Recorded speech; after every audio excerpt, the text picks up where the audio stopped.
Friends, நம்ம இன்றைக்கி ஒரு புது ஸ்டைலில் அரைச்சிட்டு கருவாட்டு குழம்பு பார்க்க போகிறோம். ஒரு கடாய் வச்சுக்கலாம்.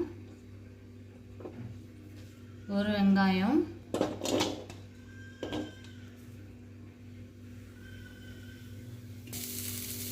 இப்போ நம்ம ஒரு டேபிள் ஸ்பூன் அளவுக்கு எண்ணெய் ஊற்றிக்கலாம்.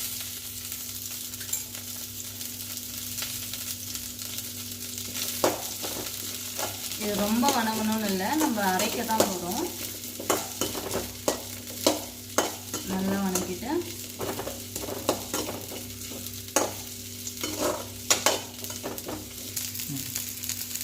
வெங்காயம் லைட்டாக வதங்கினதும் நான் ஒரு துண்டு அளவுக்கு தேங்காய் கட் பண்ணி வச்சுருக்கேன், அதை சேர்த்து வதக்கிக்கலாம்.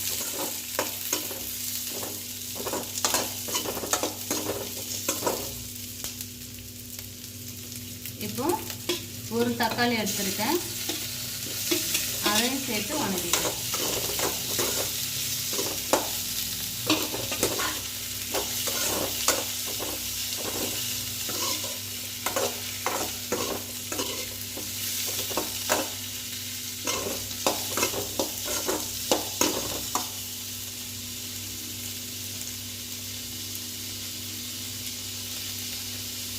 காரத்துக்காக 2 மிளகாய், வரமிளகாய் சேர்த்துக்கலாம். சேர்த்து நல்லா வதக்கி விட்டுட்டு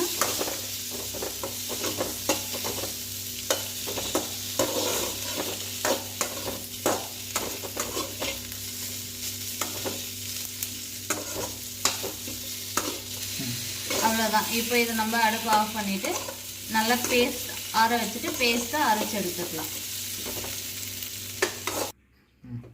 ஃப்ரெண்ட்ஸ், நம்ம இப்போ குழம்பு வைக்க ஸ்டார்ட் பண்ணிக்கலாம். கடாய் வச்சுட்டேன், தேவையான அளவு எண்ணெய் சேர்த்துக்கலாம்.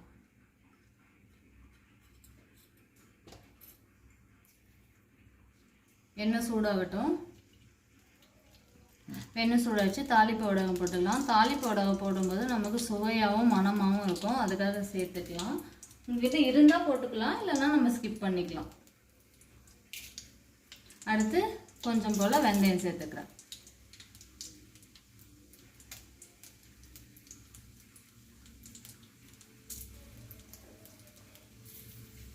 அடுத்து கொஞ்சம் போல் உளுந்து சேர்த்துக்கிறேன்.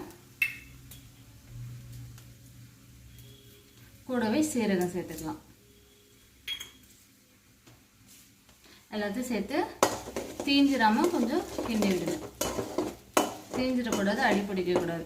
நம்ம கடலெண்ணெயில் செஞ்சால் நமக்கு ரொம்ப டேஸ்ட்டாக இருக்கும். நல்லெண்ணெயில் செஞ்சாலும் ரொம்ப டேஸ்ட்டாக இருக்கும். ஒரு எண்ணெயிலையும் நம்ம செய்யும்போது ஒரு விதமான நமக்கு டேஸ்ட்டு கொடுக்கும். நான் இப்போ கடலெண்ணெயில் செய்கிறேன். ஒரு உருளைக்கிழங்கு தோல் சேர்த்து வச்சுருக்கேன், அதை சேர்த்துக்கலாம். ஒரு பெரிய கத்திரிக்காய் கட் பண்ணி வச்சுருக்கேன், கட் பண்ணி தண்ணியில் போட்டு வச்சுருக்கேன், அதை சேர்த்துக்கலாம்.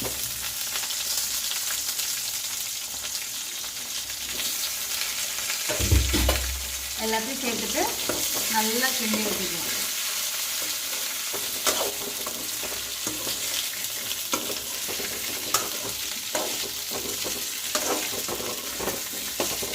நல்லா வணங்கட்டும்.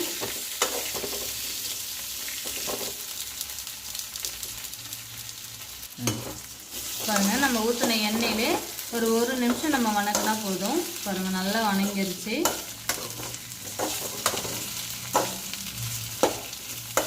இந்தளவு போடணும்.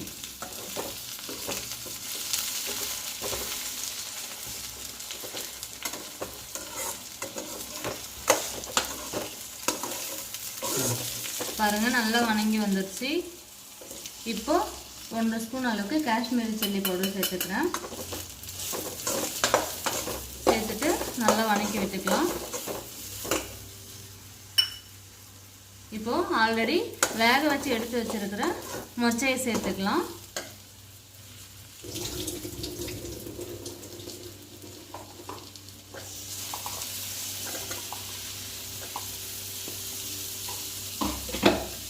சேர்த்து நல்லா கிண்டி விட்டுக்கலாம்.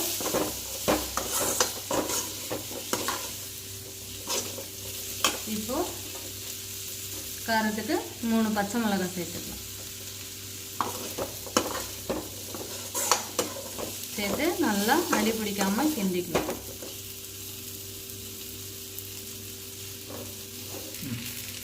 மஞ்சத்தூள் 1/4 டேபிள் ஸ்பூன் சேர்த்துக்கலாம்.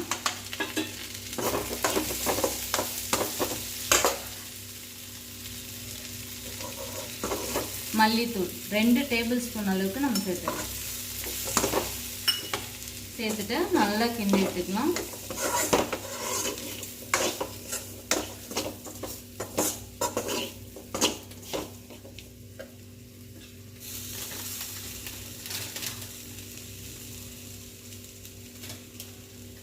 சீரகத்தூள் 1/4 டேபிள் ஸ்பூன் சேர்த்துட்டு நம்ம நல்லா கிண்டி விட்டுக்கலாம். மசாலா வடை போகிற அளவுக்கு நம்ம கிண்டி விட்டுக்கலாம்.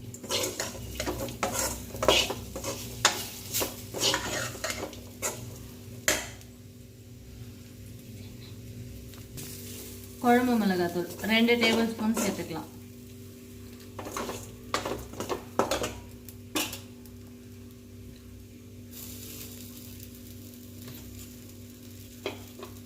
நம்ம அரைச்சி வச்சிருக்கிற மசாலாவை இப்போ நம்ம சேர்த்துக்கலாம்.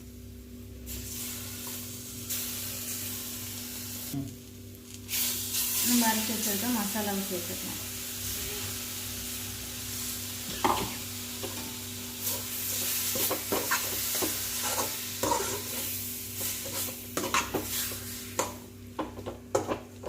சேர்த்து நல்லா கிண்டிக்கலாம். நம்ம மிக்ஸி ஜாரை கழுவி தண்ணி சேர்த்துக்கலாம்.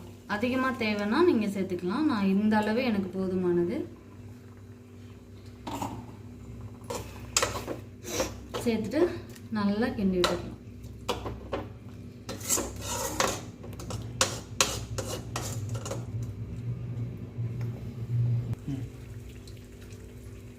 இது 1 நிமிஷம் கொதிக்கட்டும். மசாலா வடை போகிற அளவுக்கு நமக்கு கொதிச்சு வந்தால் போதும்.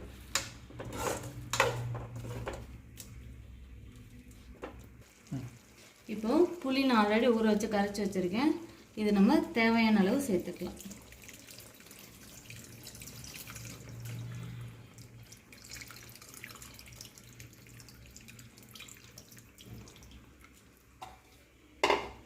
சேர்த்துட்டு ஒரு வாட்டி கிண்டி விட்டுக்கலாம்.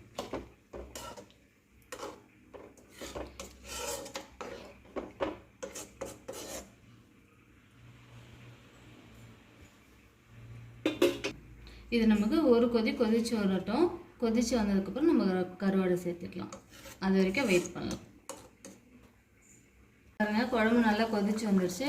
ஆல்ரெடி நான் சுடு தண்ணியில் போட்டு வாஷ் பண்ணி வச்சுருக்கேன். கருவாடை இப்போ நம்ம சேர்த்துக்கலாம்.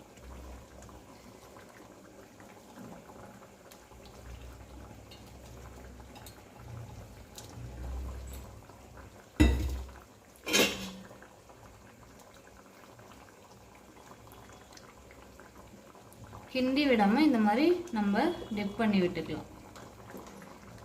கருவாடை கொஞ்சம் முங்குற அளவுக்கு நம்ம டிப் பண்ணிக்கலாம். இப்படி இந்த மாதிரி.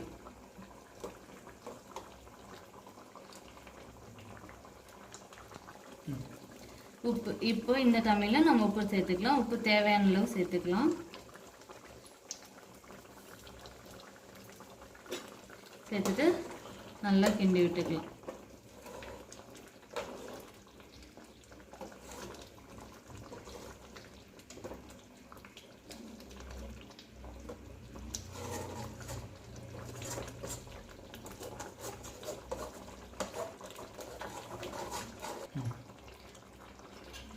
பாருங்க, குழம்பு நல்லா கொதிச்சு வந்துடுச்சு.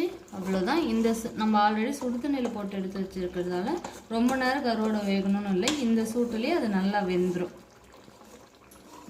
நீங்களும் இது போல் செஞ்சு பார்த்துட்டு கமெண்ட் பண்ணுங்கள் ஃப்ரெண்ட்ஸ். லைக் பண்ணுங்கள், ஷேர் பண்ணுங்கள், சப்ஸ்கிரைப் பண்ணுங்கள். தேங்க்யூ.